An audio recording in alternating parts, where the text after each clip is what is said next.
যশোর চারে পাড়ায় অভয়নগরে বাগারপাড়ায় কসুরি দিয়ায় শহীদ জিয়া খালেদা জিয়া তারেক ভাইয়ে ফরাজি ভাইয়ে যশোর চারে 12 তারিখে জিতবে এবার বিপুল ভোটে ইনশাআল্লাহ।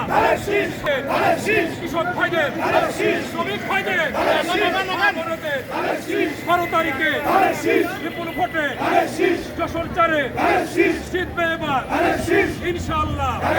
সবাই বলো খালেদা জিয়া শহীদ জিয়া খালেদা জিয়া শহীদ জিয়া তারেক ভাইয়ে ফরাজি ভাইয়ে মতি ভাইয়ে যশোর চারে অভয়নগরে বাগারপাড়ায় কসুরি দিয়ায় নোয়াপাড়ায় ছাত্র দলে যুব দলে শ্রমিক দলে